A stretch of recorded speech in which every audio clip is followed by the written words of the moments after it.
lancarkan satu siri bab mengenai cerita Kak Wan. This is our effort to show to especially the women of Malaysia, there is a better role model in Malaysia rather than the one that you have now. Yeah, the one that you have now that is being promoted is like is a small issue tetapi menjadi gangguan kepada rakyat Malaysia. Macam nyamuk lah, nyamuk kecil tapi bising-bising nak pukul tak dapat, So jadi given that analogy, so hari ini kita nak melancarkan satu siri 6 bab siri cerita Kak Wan, just to expose to the women of Malaysia especially, and to the women to the Malaysian people that there is an alternative version to a better role model of a Malaysian woman. There is Datuk Seri Wan Azizah, our President of Parti Keadilan Rakyat. So we hope that this series of cerita Kak Wan will be undertaken by Wanita Keadilan Wing to go round, especially to the rural areas where they tak dapat, they don't get information, maklumat on stories on us especially, then and also on Datuk Seri Presiden kita, iaitu Wan Azizah.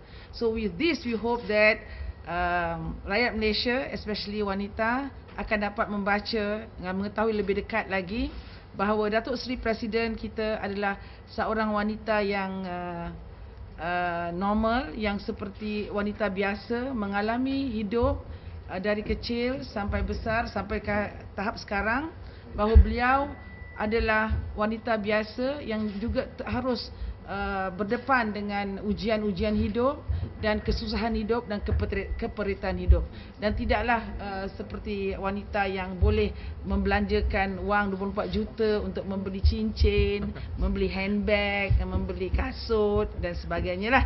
So this is the alternative version of a role model of the women of Malaysia. So Datuk Seri Wan Azizah. Dia ada 6 siri ya, 1, 2, 3, 4, 5, 6. Dan untuk cetakan pertama kita akan keluarkan sebanyak 35,000 set untuk diedarkan kepada seluruh negara, dan kemudiannya insya-Allah kita akan buat cetakan yang kedua, ketiga, dan kita percaya ianya akan mendapat permintaan yang tinggi kerana ianya satu approach yang baru bahawa kita tidak pernah mendedahkan seorang model wanita di negara kita dengan cara yang kreatif. Untuk rakyat kenal lebih dekat pemimpin Parti Keadilan, Datuk Seri Wan Azizah. Tapi saya nak tambah juga yang cerita Kak Wan ni, yang risalah 35,000 set itu risalah. Tapi semua ini boleh di-download dan juga video-video semua temu ramah eksklusif dengan Kak Wan memang dah ada di ceritaKakWan.com. Kan? Jadi mereka yang masih belum sempat dapat, sementara ni boleh tengok video, dan saya dah tengok sesetengah video yang dibuat tu. I think you will shed tears lah, because you have never seen. Saya pun tak pernah melihat Kak Wan dalam keadaan yang begitu berterus terang. There were a lot of moving videos in that, and then dalam siri. Actually it's not our level lah to counter her, but anyway it is a move to divert the attention of the people in Malaysia from Rosmah herself. Too much Rosmah is not healthy for us as well. Yeah, not good for the country's image. Not good for the country's image. What do you think the public perception is of Datuk Seri Rosmah? At the moment, you have seen a lot of debates, a lot of discussions circling around comparison between Datuk Seri Wan Azizah and Rosmah. Yeah?